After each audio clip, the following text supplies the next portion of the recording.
Sa number 2, Vice President Sara Duterte wala sang may iga-endorse na local o national candidate. Sa press con sang Vice Presidente kahapon, wala malikawan nga mapamangkot siya kung may iga-endorso siya nga local candidate sa Bacolod City. Sunod sa Vice Presidente, sa subong wala siya sang iga-endorso bisan pa sa national position. Sa nagligad abi kuno nga pinili ay siya pa ang gintudlo nga rason sa pagboto sa kandidato bangod sang iya endorsement.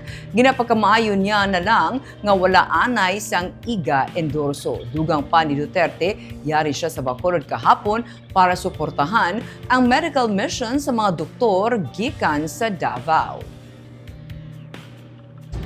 As of this moment, personal decision ko na wag mag-endorse ng kandidato, local man or national candidate, kasi medyo hindi maganda yung experience ko last election 2022, and meron talagang mga tao na nagsasabi sa akin na bumoto lang naman kami dahil sinabi mo.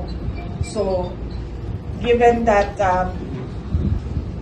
some people follow what I say, meron akong parang hesitation ngayon na magsabi ulit kung sino ang mga iboto ng mga tao.